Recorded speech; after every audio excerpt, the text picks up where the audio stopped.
like, I'm an emotional guy to begin with. I see that, and I think by proxy we understand because we're human beings, man. And look, I think we do have such an appreciation that this is what we get to do. Yeah. And this game was so big, and we were going to have a blast, and you're going to do your touchscreens, you're going to do all kinds of nonsense jokes. We're going to do our bit.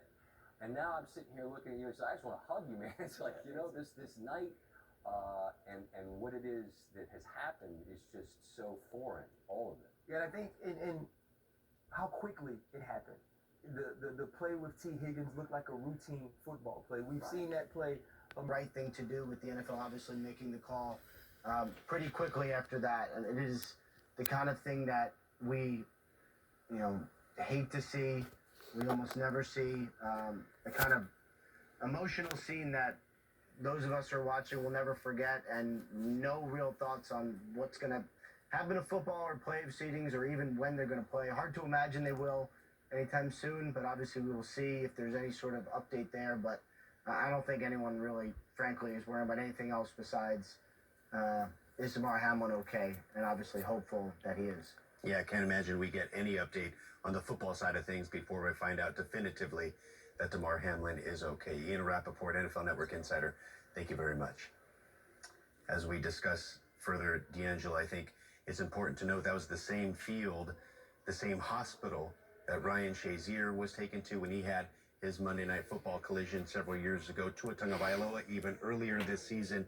So if there's any hospital that has dealt with a traumatic event like that, from a football perspective, it is that UC Medical Center. So we're hoping for all the best there, Damar Hamlin. But again, as you take us through the emotions there as a player on that sideline, what more can you do besides pray and hope for the best in this moment to come together as a team? I mean, that's what's so tough for every single player that was on that field. They were helpless. It was nothing they could do.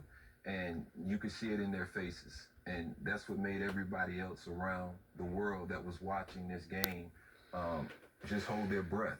Because, you see these big football players and you think they're invincible. And, I mean, it's an eye-opening experience. And so, for us to be sitting in the green room watching the game as well and kind of seeing it unfold in front of our eyes. And, Coach Mariucci was here before he took off and just, watching all of us and all of our emotions. Our just thoughts and prayers were out to Damar Hamlin. And again, still just thoughts and prayers out to him and his family. Like I said, both teams, because it changes the way you play the game when you see something like that happen right in front of your eyes. And so this is going to be it's going to be tough to see what comes after this. This was a game that was supposed to be memorable for all the reasons that we talk about games in January down the stretch there. You see there the sign indicating to the fans there at the stadium that the game was suspended and the players going back to their locker rooms, trying to bring it together. And D'Angelo, from a non-football player's perspective, I think we have this great appreciation for the toughness, the compartmentalization that these players do every week, because we see every week that players do get hurt and they come back and find a way to play. But that was not the case tonight.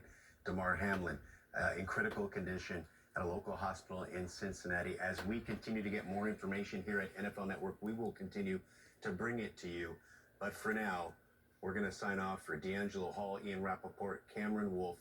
We are going to send it home tonight. But again, as we get more information, we'll bring it to you here on NFL Network. We'll continue to hope and pray for the best for Damar Hamlin. For now, we'll